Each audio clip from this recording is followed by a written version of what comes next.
não acreditavam muito na veracidade de algumas informações minhas e não sabiam quem eu era. Então, de repente, eu poderia ser uma informante ou algum membro de alguma facção criminosa.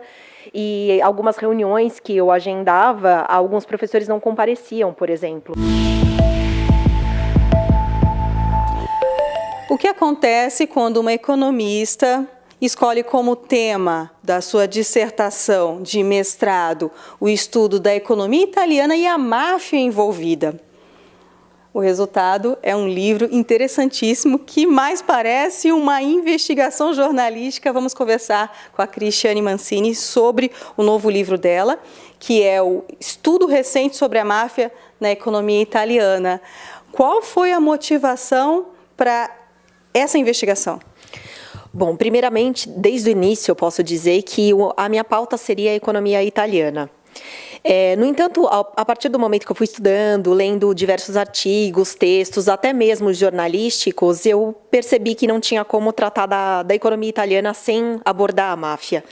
E foi por conta disso que eu comecei a desenvolver a dissertação de mestrado em economia política e acabou dando resultado como esse livro. E qual a participação da máfia no produto interno bruto italiano? Bom, o resultado mais recentemente divulgado é 7% do PIB italiano. É bastante elevado e, na verdade, acredita-se que o cálculo está um pouco inferior do que o valor verdadeiro.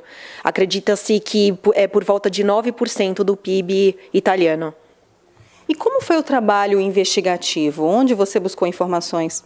Bom, primeiramente, como se tratava de um tema que algumas pessoas têm um pouco de receio da abordagem, por conta de sempre atrelar aquela imagem de perigoso o estudo do tema, eu pensei em recorrer primeiramente à universidade. Então, eu recorri a uma universidade de Roma, a Tor Vergata, que ela estuda bastante o crime organizado, e também a Sacro Cuore de Milão, que também existe alguns professores especializados no tema. Então, eu vinculei a universidade aqui de São Paulo a elas, mediante uma carta que eu participava do mestrado em economia, para que eles se certificassem da credibilidade da minha pesquisa. Mas, no entanto, foi um pouco complicado, porque apesar de existir essa carta e de ter a credibilidade envolvida através dela, não acreditavam muito na veracidade de algumas informações minhas e não sabiam quem eu era. Então, de repente, eu poderia ser uma informante ou algum membro de alguma facção criminosa, e algumas reuniões que eu agendava, alguns professores não compareciam, por exemplo, e isso dificultava bastante as pesquisas. Só que, no entanto, eu acabei tendo contato com uma pessoa que foi bastante importante nessa pesquisa, que foi um membro de uma federação das indústrias, que fica sediada em Roma. No entanto, ela tem várias unidades ao redor da Itália, e que eles têm um departamento que única e exclusivamente trata da máfia nas empresas privadas da Itália. Então, ela me concedeu algumas informações, todos os relatórios eram em italiano, aí teve um estudo bastante denso em relação a traduzir, a verificar, por exemplo, se existia uma informação econômica puramente, ou se era sociológica, porque também a problemática do estudo da máfia é que ela é uma diversidade temática enorme. Então, na verdade, tem profissionais que estudam ela abordando mais da parte sociológica, outros econômico, também tem a parte psicológica, e todas elas se misturam e se complementam. Então, teve um filtro também para verificar quais eram as informações que seriam úteis numa tese de mestrado de economia. Cristiane, você teve algum contato direto com algum membro da máfia italiana? Que eu saiba, não, mas eu acredito que algumas pessoas que eu tive contato deviam ter algum tipo de relacionamento e buscavam algumas informações sobre a minha pessoa, se de repente eu estava querendo desvendar algum segredo, se de repente eu participava de alguma organização e estava querendo revelar algo que não poderia. Então, eu acredito que sim, mas assim, tendo certeza absoluta, não. Em algum momento você se sentiu ameaçada, em risco? Eu me senti em uma situação propriamente dita em Roma, que foi uma das reuniões que eu agendei. Era uma pessoa que me convidou para conceder algumas informações, que parecia bastante confiável. No entanto, de repente, ela mudou o local dessa reunião e o local era um local abandonado. Então, eu fiquei com bastante medo, porque eu estava sozinha. Eu pensei, se trata de uma pesquisa acadêmica, eu não tenho envolvimento nenhum, mas não se sabia quem estava do outro lado, né? Mas essa foi a situação de risco, mas as outras não, porque era bastante envolvendo o ramo, a parte acadêmica, tinham pessoas com bastante credibilidade, então nas outras situações eu não me sentia ameaçada ou em perigo. Em que setores da economia italiana a máfia está inserida? Bom, no momento, praticamente todos. Por volta de 2007, 2006, a máfia ela participava de alguns setores, mas alguns, por exemplo, da cadeia alimentar, por exemplo, na distribuição desses alimentos, nos supermercados, era algo um pouco menor e ainda existia bastante a figura da máfia atrelada à parte de segurança, em relação a uma empresa se manter aberta e em relação também à concessão de empregos para os jovens, principalmente italianos.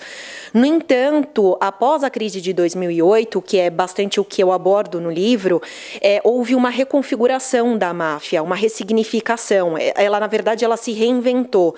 Ela começou a perceber algumas oportunidades que ela não havia anteriormente e começou a ingressar em concessão de empréstimos, começou a se iniciar na parte de turismo, na construção civil, também na parte de mídia, na parte televisiva, de rádio. Então, hoje, é praticamente impossível verificar algum setor que não haja a presença da máfia na economia italiana. E a relação do poder instituído com a máfia italiana? Essa também é uma parte que faz com que a máfia seja de fato uma instituição.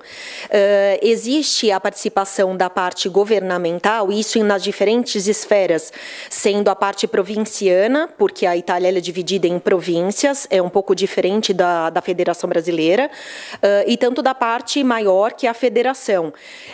Mas precisa desse relacionamento entre a política, entre a parte institucional maior, de regimes, com a máfia. Porque, por exemplo, se existe um setor em que existe uma licitação, a máfia ela vai trabalhar a favor do adiantamento daquela licitação, de repente na facilitação de algo. E aí existe aquela figura que nós conhecemos como colarinhos brancos, que nós acreditamos ser um mafioso, mas ele não é. Na verdade, ele é um facilitador. Então, ele geralmente trabalha numa instituição pública e ele faz com que as leis sejam mais aprovadas ou tendo maior rapidez nessa aprovação. E também com a concessão de algumas informações. Então, ele é a figura típica da facilitadora. Então, a máfia ela só tem esse desenvolvimento, essas ramificações que nós percebemos hoje em dia, principalmente por esse envolvimento com as instituições públicas. Quais são as facções no país? São principalmente 4 famílias, que são as mais conhecidas. No entanto, elas também se dividem em algumas outras pequenas famílias, mas ela é bastante territorialista, então, geralmente, se existe uma família numa região, essa outra família não vai tomar conta dos negócios dessa outra família. Então, eles se respeitam e existe sempre o código de honra, que não na verdade, assim, se pede que não seja quebrado, né? Então, existem essas 4, mas, na verdade, elas se dividem e também tem as famílias que se internacionalizaram. Quais são as mais poderosas? É a Cosa Nostra, a Gomorra e a 'Ndrangheta, que algumas delas são mais perigosas, outras menos. A gente ouve bastante dizer sobre a Gomorra e a 'Ndrangheta, que são mais violentas, digamos assim. E tem também a Sacra Corona Unita, que não é tão falada, ela é um pouquinho menor, até em termos de movimentação monetário. E, Cristiane, qual a reflexão que pode se fazer diante de tudo isso que você investigou, que você apurou? com o que acontece na Itália e também com o que acontece aqui no nosso país? Bom, o intuito até do livro mesmo, de todo esse estudo, é levantar um debate e ter a continuidade desse debate em relação ao papel institucional em todos os países e que ele é demasiadamente importante. Na verdade, a economia ela funciona mediante instituições bastante fortes, desempenhando seus papéis e bem representando os cidadãos também.